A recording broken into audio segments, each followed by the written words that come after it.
This week's episode of The Owl House was different in one of the best ways possible, as we got to take another look at Eda's past through the time she met the one, the only, Raine Whispers. I know Dana Terra's mentioned before that she loves the idea of a young Eda spinoff, and this episode certainly paved the way for such a concept. At least to the audience, as it's clear that at this point in time, Disney just kinda wants the show to be over with. Tragic. As always, we're going to break down this episode for all the details you may have missed. But first, this video is sponsored by us. We launched the first design for our new merch shop, Toon Drip, with The Curse of Feathers and Mud, designed by the incredible Janky Bones, available in 2 color palettes, Cotton Candy and Cyberpunk. You'll be able to flex your love for witches in style. A portion of the profits go back to the artist and the Trevor Project. Also, for some reason, it says the crew neck is sold out in 3XL, but this is powered through Teespring, so I believe that means that Teespring themselves are out of crew necks in that size for the time being.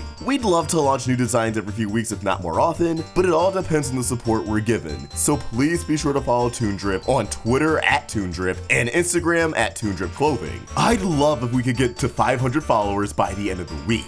We really want to make this something special, and I hope you join us for the ride. Links to Toon Drip in the description below. Now on to the breakdown. Following the events of Elsewhere and Elsewhen, alongside reaching out, Luz is experimenting with different glyph combinations found in Philip Whittebane's journal. There are some elemental glyph combinations, such as wind, using 2 fire glyphs, an ice glyph and a light glyph, and a water fountain, using 3 ice glyphs and a fire glyph. And the other 2 combinations you may recognize as they were used in Season 1 by Emperor Belos. A petrification combo, turning a doll into stone, just like the many petrified witches who rebelled against Belos, and a combo that creates an appendage, identical to the appendages that held Luz down in Youngblood Old Souls, which causes me to suspect that Belos' artificial magic isn't pure technology, but rather technology that utilizes glyphs in particular. Maybe we'll explore the creation of his technology further in the next episode when Luz and Hunter infiltrate his hollow mind. Luz explains to Eda that she's trying to find a combination glyph that can help power the portal door because she deeply misses her mom. Now, the combination glyph that Luz is looking for does exist. It's just the insanely detailed combination glyph that Philip used to teleport around the Boiling Isles. A combination I suspect he etched into himself in an attempt to return home, as seen on his arm, only to alter his body on a molecular level, assisting his transformation into the Emperor Belos we see today. Offering to tell Luz's story, the rest of this episode is a flashback set within Eda's days at Hexside. Quizzing Lilith on flashcards while walking to school, we learned that Scabuary 40th in the Demon Realm is the day Belos declared the Boiling Isles an empire. This means instead of February, which runs 28 days, unless it's a leap year, the Boiling Isles has a month that runs longer than usual. And 2, I feel like this implies Belos conquered the Boiling Isles slowly if he didn't declare it a full-fledged empire until a particular day, amassing power in different towns such as Boldboro and Letissa until he took control of them all. Which makes me wonder if he achieved this through means of conquest, taking out any leaders who opposed him, but rewriting history to cover his tracks. Just some food for thought. At this point in the story, Lilith and Eda were still extremely close and inseparable, ready to take on the world together, which means, as alluded through the photo of the 3 in their youth, Raine was one of the first big wedges in their relationship, obviously with no bad intentions. It's just simply young love, but still, losing her sister's attention must have hurt Lilith all the same. This episode's time period allows us to see younger versions of many adult characters in the series. Although they haven't made present-day appearances, we see Basha's parents walking together, a pink-haired witch with 3 eyes walking alongside a witch with glasses and violet hair, both in the potions track. Behind them is a young Perry Porter, Gus's father, conversing with another student. It appears Perry was in the Oracle Coven, which kinda makes sense as present day, he's a newscaster. And given how news reports in the Boiling Isles are cast through crystal balls, a signature item of the Oracle Coven, I guess that's a track that can lead one to working in entertainment as long as it fulfills an important need, such as news. As we all figured out, Alador and Darius used to be friends. Not even just friends, it looks like they were the homies. The 2 are seen clowning around with their magic alongside Odalia on the steps of Hexside, having a ball together. Alador looking like Mermaid Man with a star-shaped abomination on his face. It's possible that the competitive nature of Hexside tore them apart, or something very personal happened between the 2. Maybe Odalia sabotaged their friendship for one reason or another. I'm sure we're gonna find out the more we see these two in present day, but I just hope they can reconcile and be best friends again. We're also introduced to Principal Faust, the terrifying principal before Bump who, just like Belos, seems to greatly enforce conformity and wants all of his students to fall in line, expelling students for any behavior he perceives as incorrect. Something that greatly bothers Vice Principal Bump, who was always a cinnamon roll looking out for his students. Faust wants to preserve Hexite's glory at any cost, and if Eda can earn a blue ribbon, Faust won't expel her from the school. Also, interesting tidbit, but Faust's name is a reference to the great German legend, Faust, who sold his soul to the devil, which you could look at here as Faust giving up his morality for Belos' way of life. At the Instructing Future Witches of Tomorrow program, or IFWAT for short, not only do we get a glimpse of some Bonesboro incidentals in their youth, but young versions of Willow's parents also appear. Gilbert went to Chaos in the construction track, while Harvey and his tall-ass hair went to Glandis in the Abomination track. Now it makes sense as to why they would start Willow out in the Abomination track. It's at IFWAT that we get acquainted with a younger version of Terra Snapdragon, who apparently has been head witch of the Plant Coven since Eda's generation. Yup.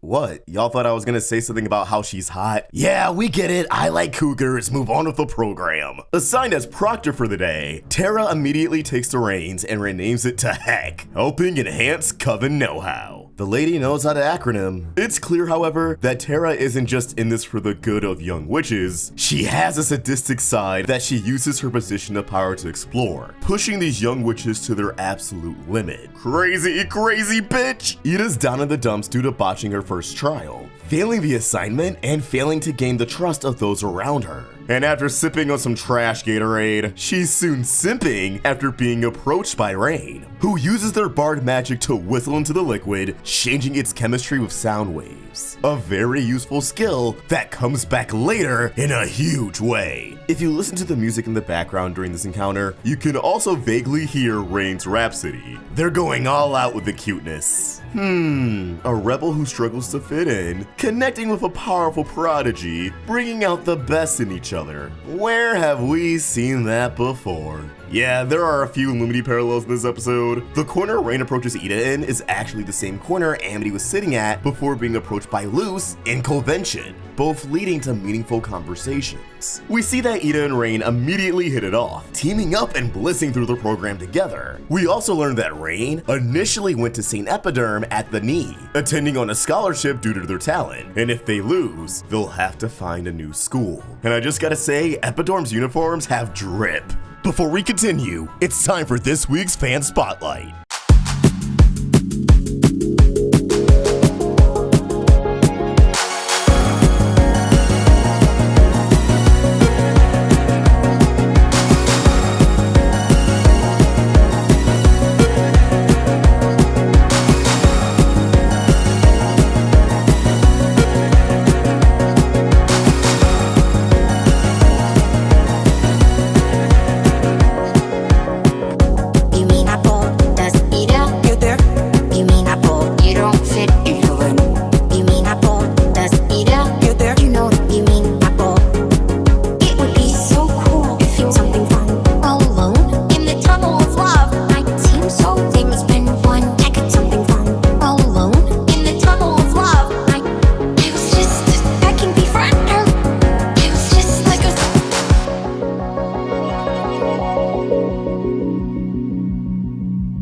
Despite breezing through the program, Eda and Raine aren't awarded for their efforts, as Terra Snapdragon isn't personally impressed, finding the challenges rather easy. Again, there's a method to her madness. She wants to push them to their absolute limit, which might have good intentions, but it's still insane. So she crafts a new final exam, creating a labyrinth similar to the one in Harry Potter and the Goblet of Fire, Terra forcing the students to participate in a game of Covens versus Wilds. Yikes, why is that a game on the Isles? Terra makes an interesting remark. I would have been such a good mom. Which, despite being morbidly untrue, does beg the question on if she never had kids because she never found a lover, or if she's just simply unable to reproduce, which is common. If it's the latter, it's neat for the Owl House to include that. It adds a little bit of complexity to Terra, despite making children nearly suffer, at least here, versus her stopping Kiki Moore from harming Luce and Amity in Follies at the Coven Day Parade. If Terra can't have children, it seems as if she went from resenting them to resenting them a little less in her elder years. The wild witches struggle to put up a good fight, as it isn't long before Raine is the last wild standing. And the cherry on top, Terra recognizes Eda and Raine's chemistry, deciding to make them fight one another. Eda and Raine pretend to go along with the plan, only to break out into a coordinated dance that's identical to the iconic Lumity dance from Enchanting Grand Prix, launching a spell right at Terra, who's quick to shut their scheme down. And as a consequence, no one gets a ribbon.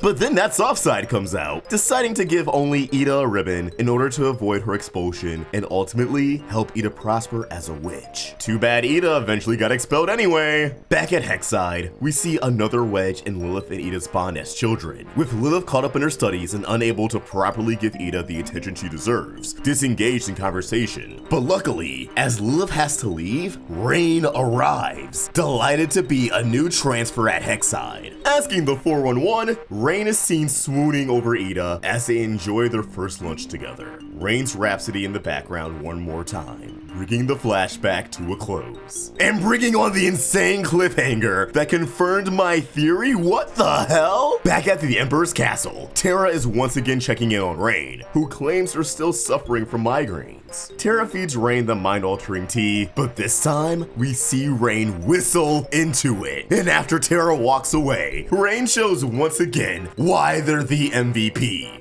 They were faking the brainwashing the whole time, using their whistling spell to nullify the effects of the tea before having a single drink. And then, one of Darius's abominations pull up with a letter. Yes, as I speculated in my breakdown for Any Sport in a Storm, and wanted to flesh out in a bigger theory video, it seems as if Darius had his own motivations the entire time. But seeing as we haven't had Darius himself come out as a spy, we'll still have a theory video where we can elaborate on this further. Nevertheless, the abomination delivers an illustration of Belos' big Day of Unity spell. A draining spell. At the moment of the impending eclipse, it seems as if every witch on the Boiling Isles will gather at the head of the Titan, sectoring off into each respective coven or track. Their magic will then be drained through their sigils, which, as we saw in Eda's Requiem, sigils are capable of entrapment. Thus, it'll be near impossible for those with sigils to oppose losing their magic. Much like how Eda had her bile sac drained through fighting her curse, it seems as if Belos aims to drain every bile sac in the demon realm, save for the 9 coven heads, those worthy of inheriting the new utopia he's creating. As we speculated before, they're the ones who will be taking in and channeling the power of the 9 witches. Belos also implied in Agony of a Witch that wild witches would be killed off in a mass genocide, but it seems as if everyone else will just lose their magical ability altogether. This amount of magic seems to be key in moving the Titan to Earth, and even potentially reviving it. But as we see with Eda, Lilith, and Luz, as long as there's glyphs, there's a fighting chance to stop him.